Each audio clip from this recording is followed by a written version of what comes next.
నమస్తే, welcome to YOYO TV. Smita Sabharwal garu చేసిన వ్యాఖ్యలు అయితే తీవ్ర దుమారం రేపుతుంది. ఏదైతే చూసుకుంటే దివ్యాంగులపై ఆమె చేసిన వ్యాఖ్యలు చాలా చర్చనీయాంశంగా మారుతుంది. సో మనం ప్రస్తుతం సోమాజిగూడ ప్రెస్ క్లబ్లో ఉన్నాం. ఈరోజు అందరు దివ్యాంగులు అందరూ కలిసి ప్రెస్ మీట్ అయితే పెట్టడం జరిగింది ఆమె చేసిన వ్యాఖ్యల్ని ఖండిస్తూ.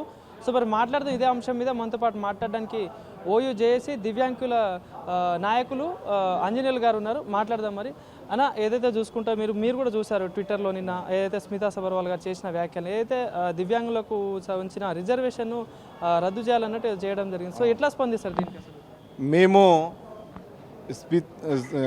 ఈమె మాట్లాడింది చాలా చట్టవిరుద్ధం. ఈమె ఒక ఐఏఎస్ క్యాడర్లో ఉండి యూపీఎస్ ఆధ్వర్యంలో ఎన్నికయింది.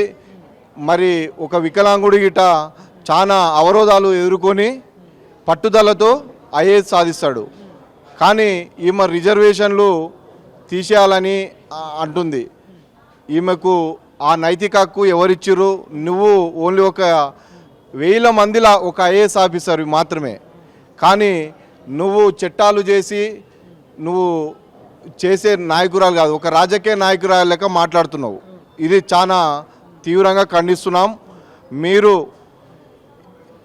ఖచ్చితంగా వికలాంగుల సమాజానికి ట్విట్టర్ వేదికగా మాట్లాడినవు కానీ నువ్వు బహిరంగంగా చెప్పాలని చెప్పకపోతే నీ దిష్టి బొమ్మలు తగలబెడతాం. అవసరమైతే నువ్వు ఎక్కడైనా ఉంటే నిరసన తెలిపే ఆస్కారం గిట్టు ఉంటుంది.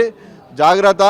మీరు ఎట్టి పరిస్థితుల్లో చట్టానికి లోబడి చట్టాన్ని పరిధిలో మాట్లాడాలి, కానీ చట్టాన్ని మించి మాట్లాడుతున్నారు. ఇది చాలా గందరగోళానికి గురి చేస్తుంది.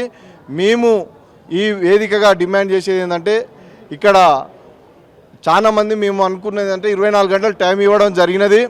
ఈ 24 గంటల్లో మీరు క్షమాపణ చెప్పకపోతే ఖచ్చితంగా మేము మీ మీద ఎలా పోరాడాలనో మాకు తెలుసు. ఒక ఉద్యమకారుడిగా, విద్యార్థి నాయక, అదే ఉస్మాన్ యూనివర్సిటీ వేదికగా చాలా చేసినాం మేము. కానీ మా మీద అన్నప్పుడు మా ఆత్మగౌరవాన్ని దెబ్బతీసే విధంగా ఉంది. కాబట్టి మేము ఖచ్చితంగా మీ మీద అదేవిధంగా తెలంగాణ ప్రభుత్వాన్ని గౌరవ ముఖ్యమంత్రి గారిని గిట్ట కోరుచున్నాం.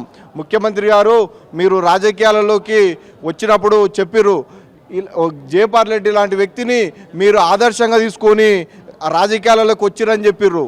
కాబట్టి అలాంటి వ్యక్తిని అలా అవహేళన లేకుండా అలాంటి వ్యక్తిని అవహేళనగా మాట్లాడుతుంది. మీరు ఈమెని చట్టపరమైన చర్యలు ఈమె మీద తీసుకోవాల్సిన అవసరం ఉంది. ఎలాంటి వెనకాడొద్దని గౌరవ ముఖ్యమంత్రి గారిని మేము ఈ వేదికగా కోరుచున్నాము.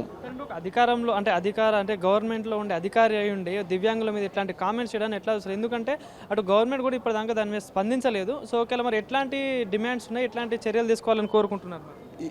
క్షమించాలి, మహిళా సమాజం క్షమించాలి. ఇలా మహిళా సమాజానికి ఈమె చీడపురుగులాగా మారిందని మేము భావిస్తున్నాం. ఎందుకంటే అందమే శాశ్వతం అనుకుంటుంది ఈమె. కాదు, మాకంటూ మేధస్సు, టాలెంటు వికలాంగులు అనే వారి గిట్ట ఉంటాయి అనేది తెలుసుకోవాలి. ఎందుకంటే మహిళలు ఈ విధంగా మాట్లాడుతున్నారని మాకు మహిళల పట్ల అపారమైన గౌరవం ఉంది. మహిళలంటే మేము గౌరవిస్తాం, మహిళలని మేము ప్రేమిస్తాం, మేము అమ్మలాగా పూజిస్తాం. కానీ ఇలాంటి ఆమెని చూసినప్పుడు మేము ఏ విధంగా సంబోధించాలనో మహిళా సమాజం గిట్ట ఇలా క్షమించొద్దు ఇలాంటి వారిని. ఎందుకంటే ఒక కన్న తల్లి కడుపున దేవుడు ఇచ్చిన వరం అది. దేవుడు ఏ విధంగా ఇస్తాడు? వికలాంగునిగా అనేది ఉండదు, దేవుడు ఇచ్చిన వరము. కానీ ఇలా మహిళా సమాజము సిగ్గుపడేలాగా ఒక వికలాంగులని కించపరిచే విధంగా మాట్లాడుతుంది. కాబట్టి ఇలా మాట్లాడడం ఎట్టి పరిస్థితుల్లో భారతదేశ వ్యాప్తంగా, తెలంగాణ వ్యాప్తంగా, ఉమ్మడి రాష్ట్రాల తెలుగు రాష్ట్రాలలో మీ మీద యుద్ధం ప్రకటించడానికి క్షమాపణ చెప్పి మళ్ళా ఇలాంటి ఏ సమాజం మీద ఇలాంటి కామెంట్ చేయకుండా చేసే విధంగా మేము 24 గంటల తర్వాత స్పందిస్తామని తెలియజేస్తున్నాం. Thank you.